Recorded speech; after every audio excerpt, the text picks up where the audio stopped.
So who do you want me to dedicate the book to? To Mary.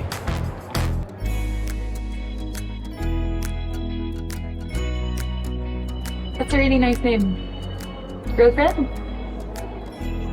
No, Hindi naman ito mga lalaki. So talagang harap-harapan nila yung jowa nila. she's not my jowa.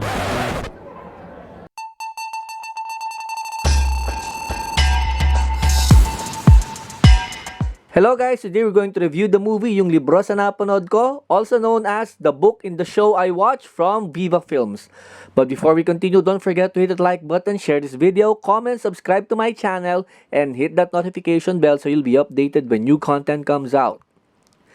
Memory is a strange thing. Normally, it is what drives change in organisms. If something big happens to an animal, the experience remains in its DNA and makes for a learning experience. It is the fuel of evolution. Remembrance of stimuli makes life move forward. But what happens if memory is the one that stops an individual from moving forward?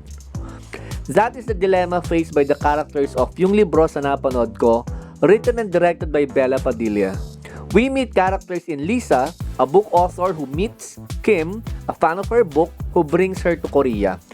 While in Korea, they eventually grow closer, but an event that happened in the past that connects both of them threatens their budding relationship. The film talks about mental health issues, especially those about trauma.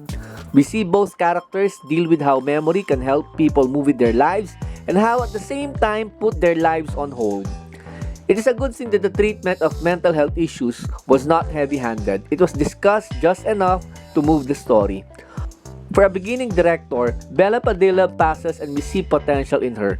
She is able to compose some shots beautifully, making for a generally pleasant visual experience, especially when the scenes are set in Korea.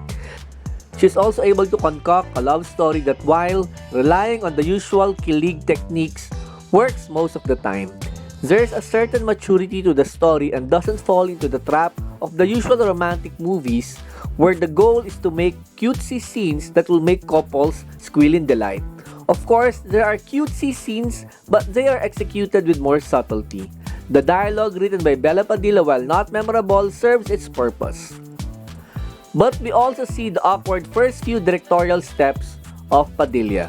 The editing could be better as there are narrative and timeline jumps that might be confusing for people because of how abrupt they were.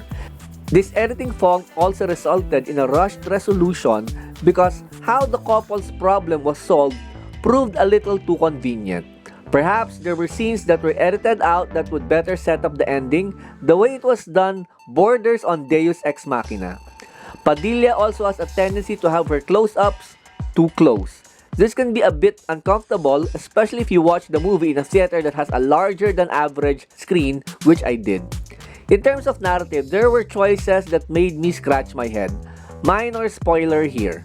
There was a phone call from Lisa's mother, played by Lorna Tolentino, where the mother was just mouthing the lyrics of If, a song by the band River Maya, which just came off as forced and contrived as the song wasn't really given much importance in the story except for it being the theme song. That scene just made me cringe. Padilla also relies on cliches like the slow-mo shots to make the actors look gorgeous and the taking care of a drunk lady to show tenderness. Being marketed as a love story, one should ask whether I felt that butterflies in the stomach feeling. Yes, I did. Padilla and Yoo have a light chemistry that helped greatly. One could feel the connection between the two leads. Watch out for that scene when Yoo helps Padilla open the door to her place. The tension in that scene was palpable, helped by the nervously anticipating expression on Padilla. Padilla delivers a sympathetic lead performance, but the one to watch is Yoo, who is simply lovable and has a goofy, cute smile that could rival a puppy. With memory being a major thematic point for the movie, I am hoping that Padilla takes lessons to heart and remembers them for her next directorial projects. We see her making mistakes, but she can be forgiven as the good things in the movie outnumber the bad.